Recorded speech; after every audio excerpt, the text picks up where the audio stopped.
आदरणीय निर्णायक मंडल, अतिथिगण एवं समस्त शिक्षकगण को मेरा सादर प्रणाम।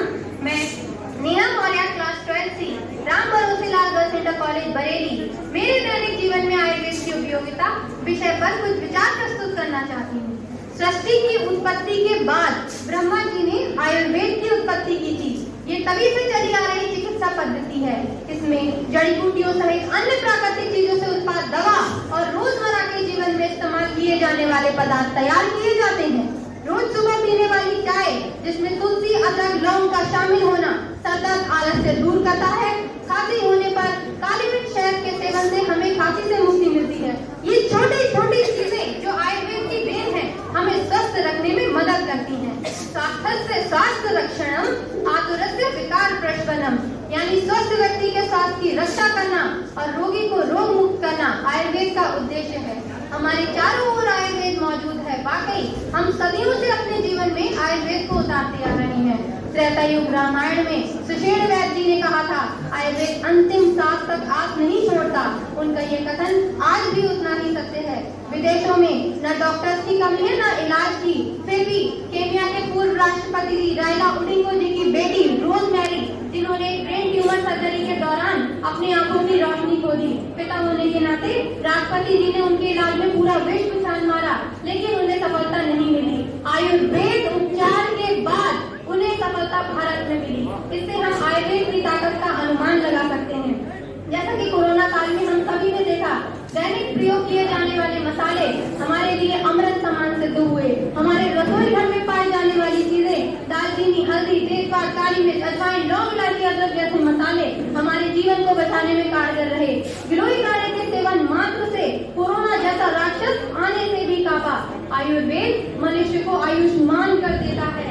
यदि सही समय पर लोगों ने आयुर्वेद अपनाया है तो इतिहास गवाह है 100% लाभ पाया है। इतने पौधे जड़ी बूटियों की पहचान हमें नहीं है, हमें उनकी पहचान करनी चाहिए। भारत के पास आरोग्य से जुड़ी बहुत बड़ी विरासत है, लेकिन ये भी सही है कि ये ज्ञान केवल शास्त्रों में, किताबों में पाया जाता है या थोड़ा बहुत दादी नानी के नुस्खों में रहा है। इस ज्ञान को आधुनिक आवश्यकता के अनुसार विकसित किया जाना ये अति आवश्यक है।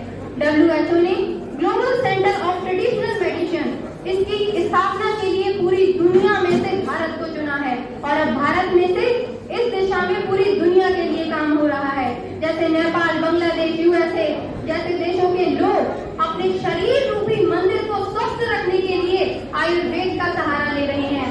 ये भारत के लिए बहुत ही गर्व की बात है कि यहाँ प्रवर्तित शास्त्र पूरे विश्व में प्रसिद्धि पा रहा है। आयुर्वेद की एक बहुत अच्छी बात ये है कि इसके उपचार से हमेशा साइड बेनिफिट्स होते हैं, साइड इफेक्ट्स नहीं। हमारे यहाँ डॉक्टर्स को भगवान का दूसरा रूप माना जाता है क्योंकि वे मनुष्य को जीवन दान देते हैं। हम हल्की सस्ती खांसी होने पर डॉक्टर के पास जाते हैं, ऐसा नहीं है हमें वहाँ नहीं जाना चाहिए, वहाँ जाओ, लेकिन उससे पहले जो दादी नानी के नुस्खे बताए गए हैं हमें उनका सेवन अवश्य करना चाहिए, हमें जल्द ही लाभ होगा। हम सभी ने सुना होगा कि पहले के लोग 100 वर्ष आयु से भी अधिक जीवित रहते थे।